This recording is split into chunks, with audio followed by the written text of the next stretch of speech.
गौरी जी, आपका बहुत-बहुत स्वागत है एबीसी हिंदी पर। जैसा कि हम समझ रहे हैं कि ईरान और यूएस और इज़राइल की जो वॉर है, वो काफ़ी हद तक और टिपिकल होती जा रही है, बहुत सी कंट्रीज़ आ रही हैं। तो अपने दर्शकों को बताना चाहूँगी कि गौरी जी बहुत ही वरिष्ठ जियोपॉलिटिकल एनालिस्ट हैं। आज हम उनसे जानेंगे कि ईरान जो फॉलोइंग स्टेप्स कर रहा है इस टाइम पर, उसकी पर्टिकुलर रीज़न क्या है? गौरी जी, हमारे पास ईरान ट्रम्प तो हमें पता ही था अनप्रेडिक्टेबल है, लेकिन अब ईरान जिस तरीके की हरकत कर रहा है, अपने सारे अलायंसेस के खिलाफ जाके बात कर रहा है और उसको किस बात का इतना घमंड हो गया है कि खमीनी की मौत के बाद से, डिफेंस मिनिस्टर की मौत के बाद से, उसके बावजूद भी वो एकदम एक कहते हैं ना कि अकेले लड़ने के लिए चला गया है। सबसे पहले इस मुद्दे पे बात करते हैं कि कैसे ईरान ने मिडिल ईस्ट के इंफ्रास्ट्रक्चर को खत्म करने की कोशिश की, साथ ही साथ मिडिल ईस्ट के अंदर जितने भी यूएस के एयर बेसिस है उनको खत्म करने की कोशिश की।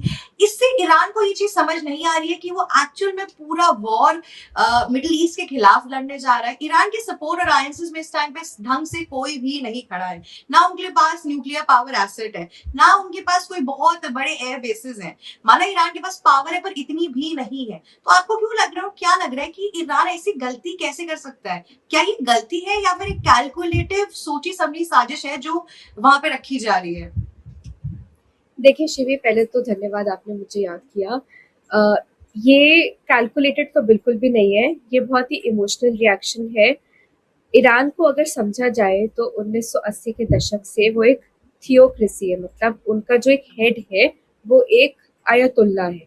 तो वो धर्म के बेस पर चलता है ये देश।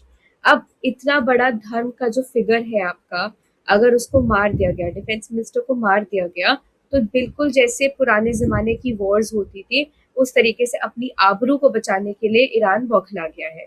ये बिल्कुल बौखलाया हुआ एक्शन है, लेकिन ये मतलब इसको प्रोवोक किया गया है, वो ट्रम्प ने प्रोवोक किया है। This was very uncalled for, मैंने ये हमेशा से मेंटेन किया है। यूरोप के सारे देश इस मूव का सपोर्ट कर रहे हैं, क्योंकि ट्रांस अटलांटिक अपनी डेमोक्रेसी और अपने आइडियल्स को फैलाने के लिए येमेन हो गया, लिबिया हो गया, इन सब देशों को वो अपने पिट्ठू समझते हैं। तो इसलिए ईरान का वजूद तो बचा ही नहीं एक तरीके से। अब आपको ये समझना होगा कि आयतुल्ला की डेथ के बाद मिडिल ईस्ट पे अटैक क्यों हो रहा है। ईरान एक शिया प्रधान देश है, और शिया और सुन्नी का जो डिवाइड है वो मुसलमानों में इतना डिवाइड है कि वो किसी हिंदू या क्रिश्चियन के साथ अलाय कर जाएंगे, बट शिया और सुन्नी आंख से आंख नहीं मिलाएंगे। तो आज की डेट में क्योंकि ट्रम्प के रिलेशन सऊदी अरेबिया से अच्छे हैं, यूएई से अच्छे हैं, कतर से अच्छे हैं, और ईरान के ऊपर ये स्ट्राइक हो गई है। ईरान को लग रहा है अब मैं किसी पे विश्वास नहीं कर सकता, अब मुझे बस, अगर मैं वैसे भी कगार पर तो हुई, मेरा आयतुल्ला मर गया, मेरा डिफेंस मिनिस्टर मर गया, मैं, मेरे तो बाह एक तरीके से चली गई है। अब अगर मैं खत्म होऊंगा भी तो सबको खत्म करके मरूंगा। वो ईरान की मेंटालिटी हो चुकी है। ईरान की मेंटालिटी तो हो ही चुकी है, पर साथ ही साथ इस टाइम पे जो अलायंसेस बन रही है उसमें इंडिया का स्टैंड बहुत ज्यादा एक क्वेश्चनेबल मार्क पर आ गया है। हमने पिछली बार आपसे बात की थी तो आपने हमें बताया था कि कैसे इंडिया को अब जो मल्टीपोलरिज्म में जो वो बिलीव करता है उसे हटाकर एक साइड लेना चाहिए। अब यहाँ पे साइड में इशू ये आ रही है कि एक तरीके से अगर आप देखेंगे तो यूरोपियन यूनियन भी ईरान के खिलाफ हो गया है, यूएस तो ईरान के खिलाफ वॉर कर ही रहा था, तो ये पूरी तरीके से ट्रम्प और इसराइल के अलायंस में आ गए हैं। लेकिन जो यूएई है वो स्पेसिफिकली इस टाइम पे पीएम नरेंद्र मोदी से बात कर रही है कि ये चीजें हैं।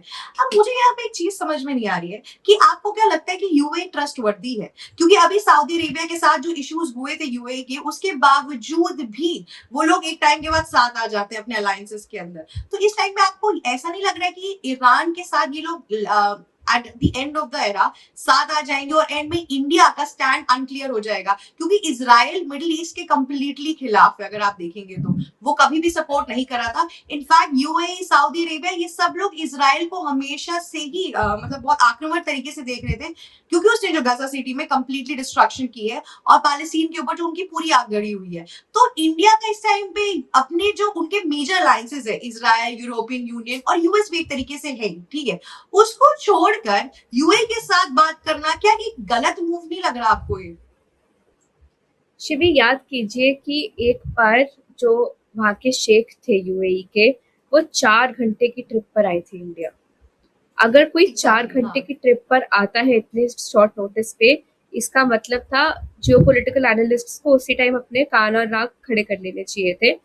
उन्होंने एक इत्तला दे दी थी इंडिया को कि आप ईरान से अपने संबंध कम कर दीजिए, हम वॉर करने वाले हैं।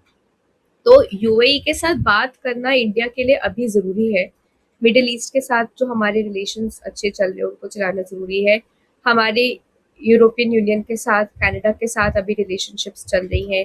यूएस के साथ ट्रेड डील का भी फ्यूचर जो है वो हार्वर्ड लटनिक इंडिया आए और उन्होंने पीयूष गोयल से बातचीत की है। तो हमें ट्रांस अटलांटिक की तरफ रहना पड़ेगा, ये हमारे हित में भी है, क्योंकि हम प्रो इस्लामिस्ट स्टांस नहीं ले सकते। हमारी फॉरेन पॉलिसी और हमारे सेक्युलरिज्म के जो नेचर है, स्ट्रक्चर है, स्केलेटन है, उसके बलबूते पर। Exactly exactly. दूसरा हमें ये भी देखना चाहिए इस टाइम पे कि इंडिया का जो स्टैंड है वो अनक्लियर है, पर ठीक है, अगर यूएई के साथ वो लाइन अप हो रहे तो सही है। यूएई का मुझे लगता है मेजर फोकस इंडिया पे इसलिए भी है क्योंकि इंडिया के पास एक न्यूक्लियर एसिड है जो कि उन लोगों के पास इतना नहीं है। अगर हम इस वॉर में आगे बढ़ रहे हैं तो हमारे पास जो नेक्स्ट टिपिकल क्वेश्चन इस टाइम पे खड़ा हो रहा है वो है स्ट्रेट ऑफ हॉर्मोज। उसके ऊपर बहुत सवाल आ रहे हैं, जस्ट उसकी वजह से ऑयल प्राइसेस ऊपर नीचे हो रहे हैं। अब देखिए इंडिया के सामने एक कठिनाई यहाँ पे सामने आ चुकी है। हम रशिया से ऑयल लिया करते थे, पर उसके बाद से यूएस ने हमारे पे 50% टैरिफ लगा दिया, जो 25% एक्स्ट्रा लगाया। उसके बाद से विद इन टाइम इस साल का अगर आप डेटा देखेंगे तो हम 30% कम क्रूड ऑयल एक्सपोर्ट इंपोर्ट कर रहे हैं रशिया से, राइट। अब हमें क्या करना था, वेनेजुएला और अमेरिका से भी ऑयल खरीदना था। वेनेजुएला इतना प्रोडक्शन हमें दे नहीं पाएगा क्योंकि उनकी खुद की फैसिलिटी इतनी बन नहीं पा रही है। रही बात यूएस के ऑयल की, तो वो इतना ज्यादा महंगा है, प्लस उसकी मेंटेनेंस इतनी ज्यादा है कि हम अगर ले भी लेंगे तो भी इंडिया का जो ग्राफ है 98% का जो हम इंपोर्ट करते क्रूड ऑयल वो फुलफिल नहीं हो पाएगा। और इस टाइम पर अगर आप इंडिया की जीडीपी देखेंगे तो 40% जो हम क्रूड ऑयल खरीदते हैं उसको रिफाइन करते हैं और डीजल के तौर पे बेचते हैं, उससे हमारा बहुत व्यापार चल रहा है। तो इस टाइम पे ये जो ऑयल की प्रॉब्लम आएगी, इंडिया इससे कैसे डील करने वाली है? कि हमारे पास कोई और अदर ऑल्टरनेटिव्स हैं? क्या यूएई हमारी हेल्प करेगी इस कंप्लीट सिचुएशन में, या फिर इंडिया क्या करेगा? सबसे बड़ी हेल्प तो कनाडा है। Canada is searching for pipeline partners, क्योंकि वो यूएस से अपनी रिलायंस हटाना चाहता है। मार्क कार्नी इंडिया में विजिट कर रहे हैं। मुझे पूरा यकीन है कि अल्बर्टा, सैस्कवान, ब्रिटिश कोलंबिया, बाकी जितने भी कनाडा के स्टेट्स हैं वो इंडिया के साथ और ट्रेड करना चाहेंगे। ओटावा और इंडिया के रिलेशंस, न्यू दिल्ली के रिलेशंस बेटर होंगे। और सबसे जो बड़ी बात है वो ये है कि हमारे गल्फ कंट्रीज में मिडिल ईस्ट के साथ जो रिलेशंस है वो बेहतरीन रहेंगे। ईरान अभी अपने आप को एक सुसाइड बॉम्ब की तरह यूज करेगा, दुनिया के ऑयल बैलेंस को हिलाने की कोशिश करेगा, क्योंकि वो आहत है एंड वो बनता है। देखिए, चाहे ईरान कितना भी ज्यादा अपने जनता के खिलाफ, मतलब उन्होंने एट्रोसिटीज की, उन लोगों ने प्रोटेस्ट किए, पर उनके देश का मुखिया मरा है, तो उनका रिएक्शन जायज है। जियोपॉलिटिकल उसमें हम उनको कमांड नहीं कर सकते कि आप गलत कर रहे हो और आप सही कर रहे हो। जियोपॉलिटिक्स में सब अपने हिसाब से चलते हैं, ये शतरंज का खेल है। इसमें इंडिया को अपने इंटरेस्ट्स के बारे में सोचना पड़ेगा। इंटरेस्ट तो मतलब ये पॉइंट काफी आपका सही था कि कनाडा इस टाइम पे, मुझे ऐसा लग रहा है कि अगर मैं आपकी पुरानी बात को अगर जोड़ू इस पूरी चीज से, आपने बताया एक तरीके से कहीं ना कहीं हिंट दे दिया था इंडिया को कि वॉर होने वाली है। उसी टाइम पे पूरी ऑयल सिचुएशन भी बनने वाली थी। क्या पता इसीलिए यहाँ पर हम देख रहे हैं कि कनाडा के साथ भी अच्छे रिलेशन है, क्योंकि जियोपॉलिटिकली ये लोग जितने भी डिसीजन लेते हैं वो बहुत कैलकुलेटिव होते हैं। सब कोई ट्रम्प की तरह नहीं है या फिर अभी ईरान की तरह नहीं है। इंडिया तो बेसिकली हमेशा कैलकुलेटेड डिसीजन लेती है, और कनाडा का यहाँ होना में भी इज अ कोइंसिडेंस की ऐसी चीजें सामने आ रही है। दूसरी ओर हमें ये भी पता करना है इस पूरे वॉर के अंदर कि ईरान के साथ एक्चुअल में जाएगा कौन। क्या आपको लगता है ये जो रिबेल ग्रुप्स है पैलेस्टीन के, हमास, या फिर आगे जाएंगे हम तो हजबुल्ला वगैरह, क्या ये लोग ईरान का साथ देंगे? ईरान के अलायंस में कौन खड़ा है इस टाइम पर इस पूरे वॉर के अंदर? देखिए, ईरान मेरे हिसाब से काफी छितरा हुआ है, क्योंकि वो शिया सुन्नी की वॉर में बहुत शिया कंट्रीज है नहीं, बहुत शिया मुसलमान है नहीं। तो चाहे वो टर्की हो गया, चाहे वो सीरिया हो गया, चाहे वो हमास हो गया, बड़ा मुश्किल है उनके लिए सपोर्ट गैदर करना। और आप ही मुझे बताइए कि अगर यूएई और सऊदी अरेबिया जैसे बड़े बड़े खिलाड़ी खड़े हैं, तो सीरिया और हमास और ये लोग इनको क्यों ऑफेंड करेंगे? ईरान इस टाइम पर निहत्था और खाली है। अभी मुझे नहीं लगता कि ईरान का कोई भी सपोर्ट कर पाएगा। नहीं, हद तक खाली है, पर ईरान का एंड क्या है इस पूरे गेम में? अब जैसे कि हम समझ रहे थे कि क्या यूएस पूरा एनेक्स करके जाएगा? मतलब इस पूरे गेम के अंदर अगर मैं इज़राइल का एग्जिस्टेंस देखूँ, तो इज़राइल का एग्जिस्टेंस क्या है?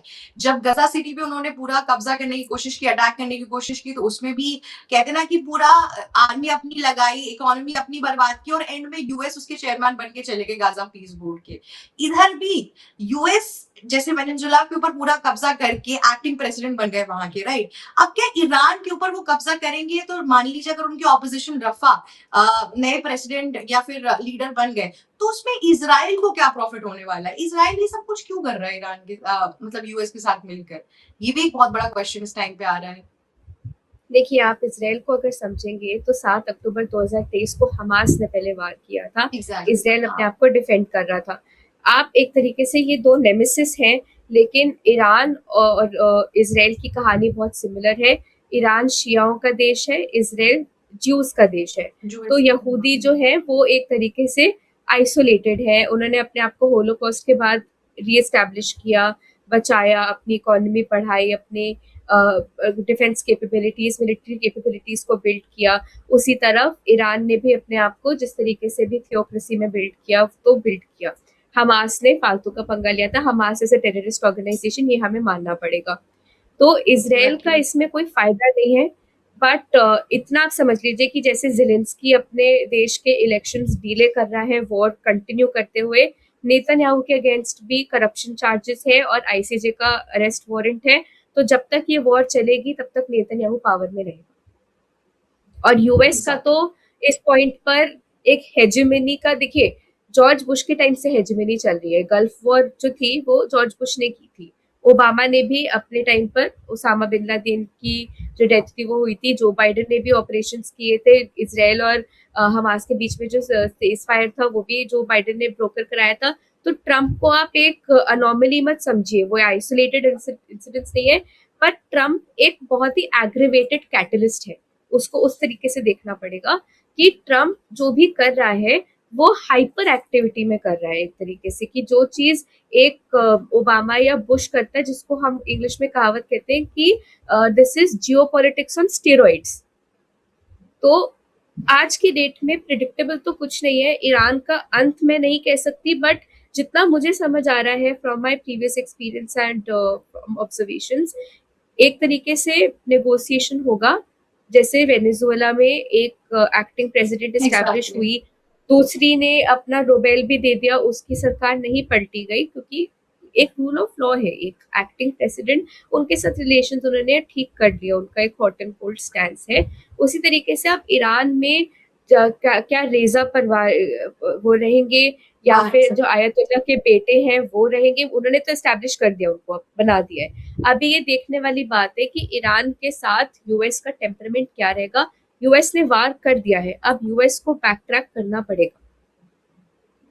आयतुल्ला के बेटे के भी जान पर बहुत खतरा है। ऑब्वियसली बात है, अगर इतने लोगों को यूएस हटा सकता है तो उनको हटाने में ज्यादा टाइम नहीं लगेगा। और यूएस कंप्लीटली वैसा ही प्रेसिडेंट या वैसा ही लीडर चाहेगा जो उनके साथ रहे।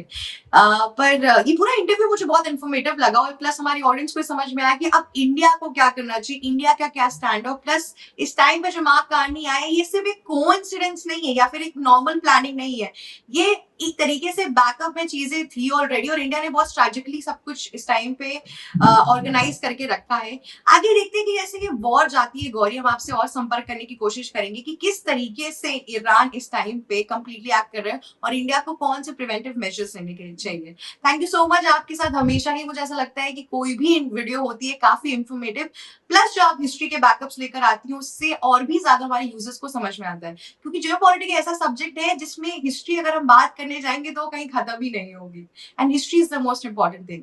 सो हम बहुत ज्यादा ग्रेटफुल है इस पूरे इंटरव्यू के लिए। Thank you so much Gauri for being at the show. ABC Hindi news, आज ही जुड़िए हर खबर के साथ।